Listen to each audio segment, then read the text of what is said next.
Hi guys, we're going to read a book today. Big Bad Wolf is Good. That was the front cover. It's by Simon Puttock. And here's the back cover. And here's the spine. So we're going to stand up or sit up really tall and take a deep breath. And we'll begin. All right, we'll start with our title page, the name of my book. Big Bad Wolf is Good. There he is. And remember the author, the person who wrote the words, Simon Puttock, and the person who drew the pictures, Lynn Chapman. Okay, here we go. Big Bad Wolf was lonely. He had no friends. Perhaps it's because I'm big and scary, he said to himself. Perhaps it's because I'm bad, bad, bad. He sat and he thought and he thought. I know, he said. I won't be bad anymore. I will be good, and then someone will be my friend. So Big Bad Wolf set off to be good. Mrs. Goose was in the garden with her 7 little goslings, and the Big Bad Wolf politely raised his hat and said, "Good morning." What do you think Mrs. Goose thought about that? "Honk," said Mrs. Goose. "It's Big Bad Wolf." Mrs. Goose and her 7 little goslings ran into the house and slammed the door. Why did they run away?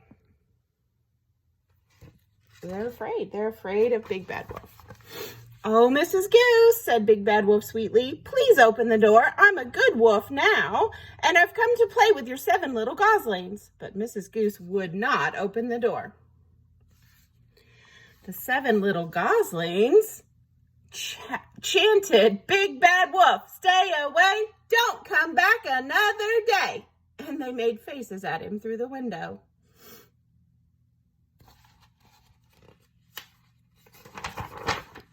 Big Bad Wolf felt sad.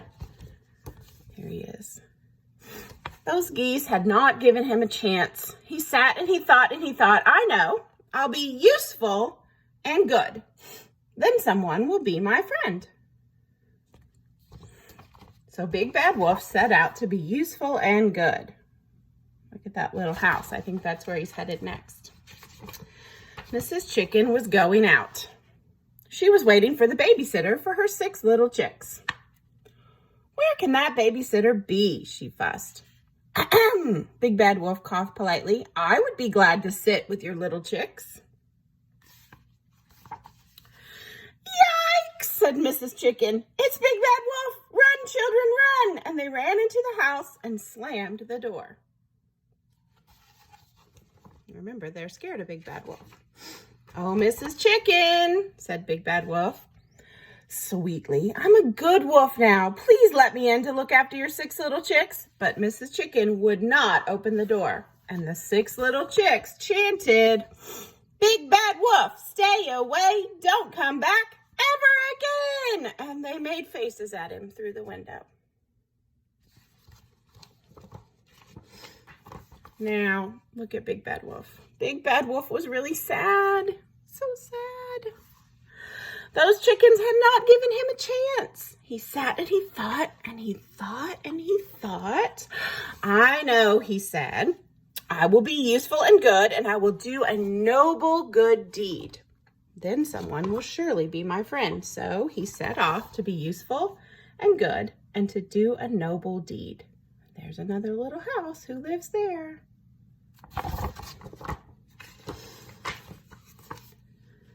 All right, here we go. Mrs. Duck stood on her doorstep. She was calling, "Where are you, number 5? "Good morning, Mrs. Duck," said Big Bad Wolf, bowing politely. "What seems to be the trouble? May I be of some assistance?" Mrs. Duck flew into a rage. "Quack," she cried. "It's Big Bad Wolf, and he's eaten number 5. She rushed inside and slammed the door. She thinks Big Bad Wolf ate one of her ducklings. Big Bad Wolf was upset. He banged on the door. "Let me in," he howled. "I haven't eaten anybody." But Mrs. Duck would not open the door. The little ducklings, 1 to 4, chanted, "Big Bad Wolf, stay away. And don't come back because you've eaten number 5. And they made sad faces at him through the window. They think he ate their brother. "Eaten number 5 indeed," said the big bad wolf. "I'll show them. I won't be good. I'll be a bad, bad wolf." Big Bad Wolf was stamping through the woods in a terrible temper when he heard a small, sad voice.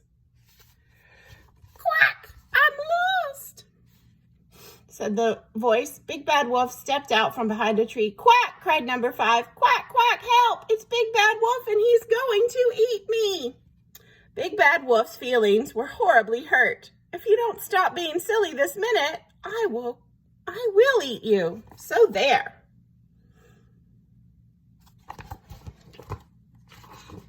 Number 5 looked up. A big fat tear rolled down his bill. "I want my mommy," he said. "There, there," said Big Bad Wolf. "We'll find your mommy." And he scooped up number 5 and put him in his pocket. Big Bad Wolf knocked on Mrs. Duck's door. "Excuse me," he said sweetly. "I found number 5. The door opened a tiny crack. "Have you really?" asked Mrs. Duck. "Really and truly," said the Big Bad Wolf.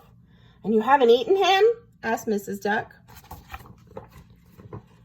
When Mrs. Duck saw her lost little duckling, she snatched him up and slammed the door.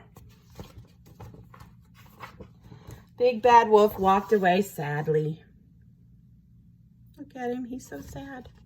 He had been useful and good, and he had done a noble deed, and still nobody wanted to be his friend. A big fat tear rolled down his nose. "Oh, Big Bad Wolf," cried Mrs. Duck. Opening the front door, Big Bad Wolf stopped. "Would you like to come inside for a cup of tea?" Big Bad Wolf turned around. "Yes, please," he sniffed. So Big Bad Wolf had a lovely visit. He drank 3 cups of tea and he ate 11 cookies. And then he played with the ducklings 1 through 5. "Thank you, Mrs. Duck," said Big Bad Wolf. "Oh, thank you, Big Bad Wolf," said Mrs. Duck, "for finding duckling number 5. You're a hero. Do you think," asked Big Bad Wolf shyly, "that you could call me Big Good Wolf now?" The end. Did you like that story of the Big Bad Wolf turned to the Big Good Wolf? I did too. All right. I miss you, and I love you, and I wish you well. Bye.